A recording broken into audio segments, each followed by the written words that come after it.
Somebody made a very good point to me the other day. They said, Simon, do you know this week, if you wanted to keep up to date with every single wrestling show that mainstream Western wrestling was throwing out there, you would watch over 12 hours of stuff. And they were right, because you had Raw, you got Superstar Spectacle, we got Impact, you got AEW, you got NXT, you've got SmackDown. We are living in a crazy time, people, although at least you have a lot of choice. But if you don't want to do that, that's why I'm here, Simon Miller, the man who watches wrestling so you don't have to, although it all comes down to this, the finger of power. He contains the cheese, and sometimes he gives the good bits up, and sometimes he gives the bad bits down, and then you go into the comments, and you also give your own bits of good bits up and bad bits down, and then we have a big argument, but we always hug, and we always kiss, because we just have that kind of relationship. But let's do it. Impact just threw out, another episode. So let's up those downs.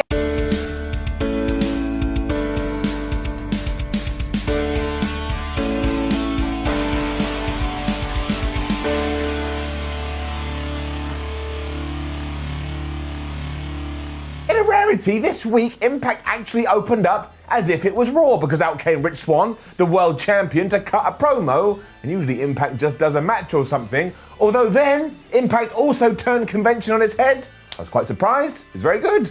He began by telling us that his whole dream since he was a little kid was to be the world champion, and now he is, because he's made it to the top of the tree, and he realizes once you get there, you have a target on your back. And then all of a sudden went, which is why right now I want to talk to Tommy Dreamer. His point, though, is that when Impact does have his special event known as No Surrender on February the 13th, Tommy will also be turning 50, and given all the hours he's put into pro wrestling, Rich Swann would like him to challenge for the belt. And that makes so much more sense than the guy without the championship doing it, because if you do hold the title, you should be able to call some of your own shots. Sami Callihan did not agree with this at all, so he wandered out to say, oh, look at Tommy Dreamer trying to politic his way to the top again. And also, Rich Swann, you shouldn't be saying nothing to nobody, because at Hard to Kill, you went and lost to Kenny Omega, who doesn't even work here. True. Chris Bay then walked in and said, well, you know what, the 13th of February is my birthday, so why can't I have a shot at the world title? And then Moose was out here doing the same.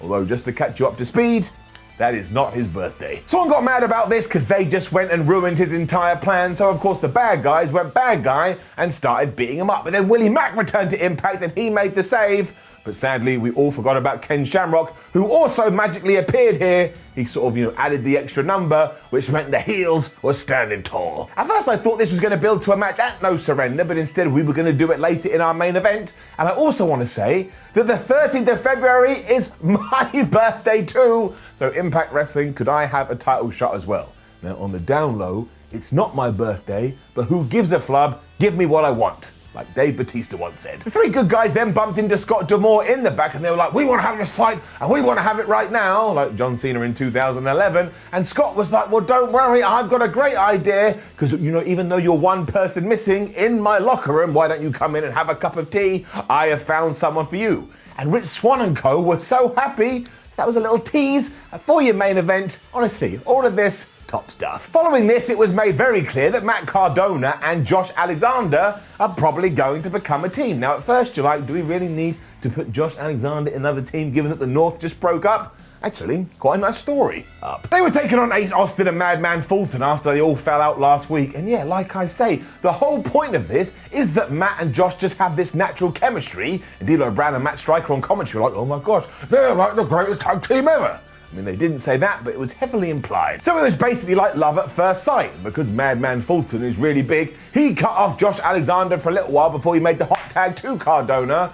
And while he did run wild for a little bit, again, Madman Fulton's not small, so he wrecked him as well. And in fact, he got so annoyed, when Ace Austin was back in the ring, being a chump, he got in there, grabbed him, dragged him over to his corner, and tagged himself in. He was not having any squid. It was a little bit like Weekend at Bernie's, but Josh Alexander knew what he was doing, so he was able to make the difference. Cardona hit radio silence onto Fulton. 1, 2, 3, and again, make sure you keep that in their head. Impact Wrestling did not pin Ace Austin. He's gonna have a big year. Rohit Raju was then in the back, and at first I thought he was talking to the cameraman saying, hey cameraman, can you help me when I take on TJP? But he wasn't. He was talking to this dude and you could only see his shoulder and he was wearing some kind of red jacket. Anyway, this person did agree to help him. So now the big question is, well, who was this guy? And I will let you in to say that it wasn't me. And honestly, I have no flubbing idea.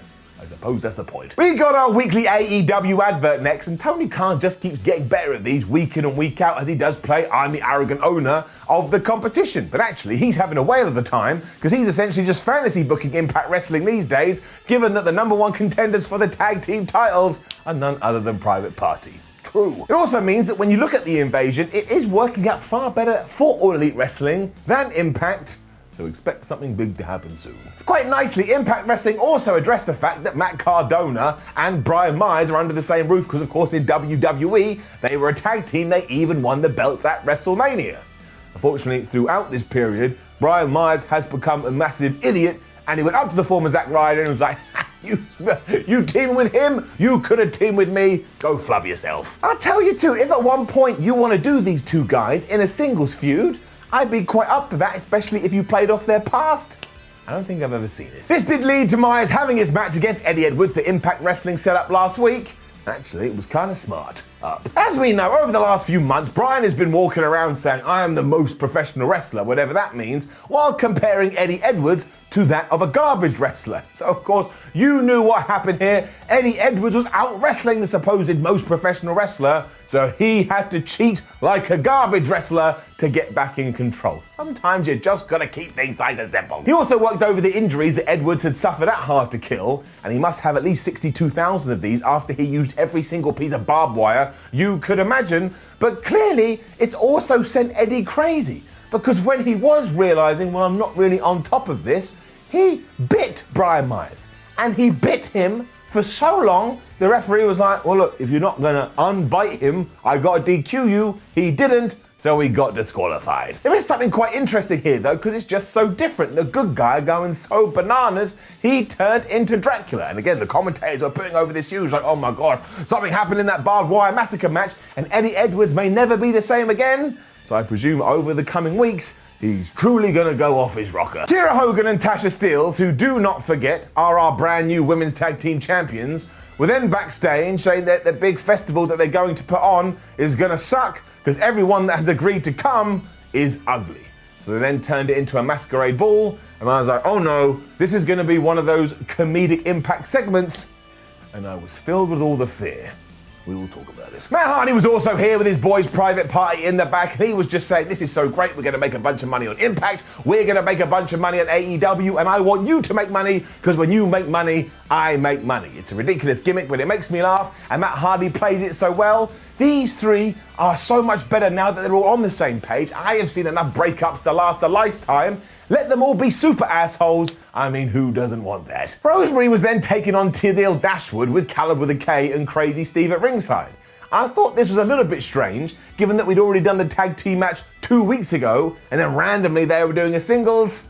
And just to be completely honest with you, it wasn't for me. Down. And it was fine, all things considered, but we've just fallen into a bit of a pattern here. Caleb tried to use his purse, whatever it is, to distract Rosemary, but it didn't work, and eventually Rosemary just hit a butterfly bomb and got the 1, 2, 3. And I'm pretty sure if I went through Tennille Dashwood's win-loss record recently, she is on a losing streak. Just didn't really have a direction. So I just don't really know where it's going, although we did have another tease, because afterwards we cut to the back and Larry D is now back on Impact TV, and why the hell he's not suing the company for wrongfully putting him in prison, I don't know. But he also hates Rosemary, because it was Rosemary's powers that turned him into that other dude, and it was the other dude that got accused of killing Johnny Bravo. Look, I have no clue. Anyway, he went after Crazy Steve, because of course him and Rosemary are now friends again, and I guess this one is just gonna go whichever way this one is gonna go. And what did I tell you? What did I tell you? Hogan and Steelz went to find Johnny Swinger and Johnny Bravo, who has just started a casino for some reason, and asked them to be involved with their festival that is going to happen in a few minutes. And I could feel my eyebrow raising. It was then another backstage segment, and it may have been one too many because they all kind of started to blur together, but it was Deonna Purrazzo telling Kimberly and Susan that she is so good when she beat Taya Valkyrie, she beat her out of the company. Which technically, when you look at it on paper, she did. At this point, Jordynne Grace and Jazz approached them because they didn't appreciate any of the words coming out of their mouth, and Susan said, like, well, while we are here, and while you have interrupted, I would like to face you, Jordynne, in a match next week. And I would say Susan didn't look particularly enthused about this, probably because she needed to make sure all the correct paperwork was filed. And then we were actually having this festival thing with Hogan and Steelz. And look, all it really was an elaborate way to celebrate the fact that they have become the champions.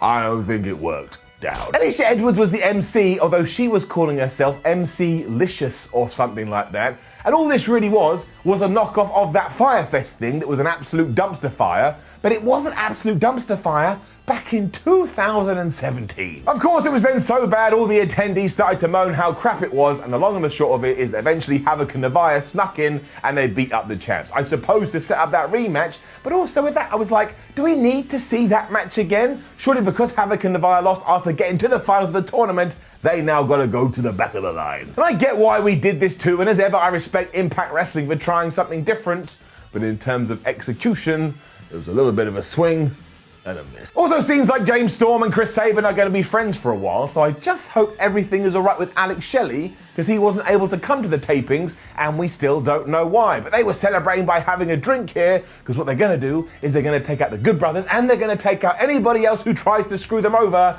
and they're going to try and become the tag team champions. Alright, Violent by Design. They're a cool group, they all dress the same so they look good, but as I always say, I'm still not 100% sure what the hell their deal is. I mean, Cody Gina joined them, I think because somebody said some riddles. However, on the flip side to that, they took out Heath Miller, they've now took out Rhino, and given that it was Joe Doring versus Cousin Jake here, and Joe Doring absolutely whooped his ass, well, I think they've taken him out too. So in terms of that, and this really was just a glorified squash match too, which did end with Joe just taking his massive hand and walloping Cousin Jake with a lariat. And even though Violent by Design afterwards pretended they were going to attack, they didn't, and essentially sent a message to him saying, we think you should join our group. So I think we should use this, and I think Cousin Jake should join in, because much like we've already talked about, I'm so done with the, hey, do you want to come in? And then the guy goes, oh, tease, tease, tease, and then he doesn't. No, join them. I mean, you're not really getting anywhere by not joining them, and when you do, allow Eric Young to cut a big promo just explaining all of this, and then we can go on